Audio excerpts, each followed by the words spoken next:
Okay. What the fuck is wrong with people, man? Yeah, I mean, look, you gotta wonder, right? How woke are people really? How woke do they really want to be? If it's going to affect your investments, your money, the growth of your money, will that change your mind a little bit? Will you say, well, maybe I should? And so I'd encourage everyone out there, check with you, find out whether your bank, whether your the investment firm that you have your 401k at, or your mutual fund, look into them a little bit and see how devoted they are to ESG policies. The more devoted they are to ESG policies, the less they're looking out for you. Okay, so they're looking to score points so they can get invited to the right parties, in Switzerland, and they're not looking out for you. So you should find out if you have a company that's gone woke, fire that company and find a company that will look out for your interests. So Ed, you've been part of this financial scene your whole life, right? Since 1987, or a large part of your life anyway. So you none of this ever existed. This ESG, environmental, social governance, you never used to grade a company by how inclusive they were or how progressive or how conservative they were. You never graded a company by its ideology, for lack of, I don't know how else to say that. Company performance is not graded by ideology, it's graded by a balance sheet. And the balance sheet, if that's positive, well, there's good results for them. If it's negatives, well, there's shit results for them.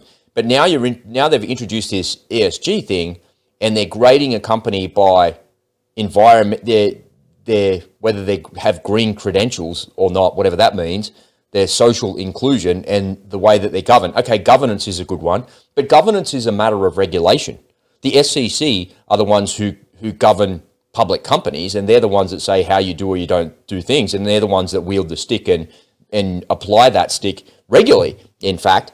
So what do you think? This is only like really in the last 3 or 4 years that this has actually come to pass. Well, actually, ever since I've been in the industry, there always have been mutual funds or products or companies that focused on a certain segment of the market, like some social part of the company. There have been some, I forget what the exact term is, but they say, we're not going to invest in gas companies or oil companies. It's like social responsibility, right? There you go. Thank you very much. Yeah. Socially responsible company. And they would, but they were transparent about it. They'd say, well, so if your values line up with what we're doing, that's what we're doing, right? So you have a menu. Okay, well, so you can decide. Well, I'm willing to give up a little bit of yield if that guy, reflects my values. Okay, I get that. But what we're seeing right now is just a total grab of these companies right now. Who no, hey, look, if one of these companies, if BNP Paribas has said in their prospectus, our focus is on ESG stuff. So if that reflects your values, we're your people. That's one thing. But these people, they have fiduciary responsibilities to the shareholders, right? To give them the best return on their money. Yeah, but here's the problem that people don't understand, and this is the unspoken truth behind it all. And you and I have had this conversation a fair bit. So these companies are all owned or all some version of subsidiaries of BlackRock or Blackstone, and if they don't comply with those ESG requirements, then no more funding will be given to them. So when they need to go and raise capital, whether that's share buybacks or whatever they're doing to raise capital, that goes away if they don't have compliance with those ESG rules and regulations that are there. Right. And not a lot of people understand that. They're like, well, why are these companies even, if your balance sheet is the only thing that matters to the performance of your business and your returns, why are they doing this ESG thing? Well, the reason is because they're not going to get any more funding. Remember, it even happened to Elon Musk at Tesla, right? When he was talking about Bitcoin and having Bitcoin and using that as a method of transacting and all of a sudden he had to backpedal on that. And when you look closely at who owns that and who has a large slice of it, it's these companies like the BlackRocks of the world, because they own everything. And they're the ones that say what happens and what doesn't happen. They're the ones that wield all the power. I just want to highlight something here as well and open the discussion on this part as well, Ed, because I think it's a really important point. So we've had the Environment Minister, and you know I don't like this guy here in Australia, Chris Bowen. He's an absolute fool, and he's the one governing the Australian government ESG part of our policies here that run this country. So here in Australia, we produce less than 1% of the world's greenhouse gas emissions, next to nothing. And they want to have a net zero policy by 2050 and 80% of renewables by 2030, which is it's going to be next to impossible. And I think I've mentioned this before, but there's one caveat that I haven't mentioned before that kind of came out in mainstream media yesterday that I didn't know about. And that is we need to install 22,000 solar panels per day for the next 10 years or 8 years until 2030, whenever it is, 7 years, in order to meet that target for their solar farms that they want. So, okay, cool. So we get the solar panels and we install them, and 8 years, so we install some today, and in 8 years' time, they're halfway through their life, and in another 8 years' time, they're dead and they have to be replaced. So we end up in this endless, perpetual cycle of having to replace this hardware. But then in order for the solar farms to be usable and manageable and to actually do something with this solar farm, we need some batteries. And the cobalt that goes in those batteries doesn't come out of the ground here in Australia. And even if it did come out of the ground here in Australia, we produce about 4% of it. It goes to the battery companies in China, who are now our enemy, because they're not very friendly, they're pretty aggressive towards us. And then it comes back to us. So if you could have the indigenous way of actually producing that, if we produce the solar panels here and then we produce the batteries here, okay, I could get on board with you. Yeah. But I can't, because the cobalt that goes in the batteries is dug out of the ground by child labor. So Chris Bowen is perpetuating child slave labor.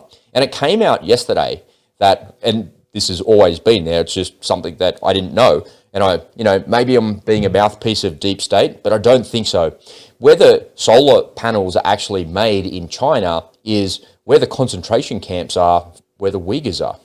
So the Uyghurs are captured and rounded up by the Chinese and put into forced labor camps, and guess what they're making? Solar panels. So not only do the solar panels get made by slave labor, maybe not slave labor, maybe that's a bit far, right? So I'll give you the benefit of the doubt, forced labor. So these people have no choice, that they have to go to these Chinese re-education camps, and part of what they do in their re-education is go to work. And they go to work making solar panels for Australia.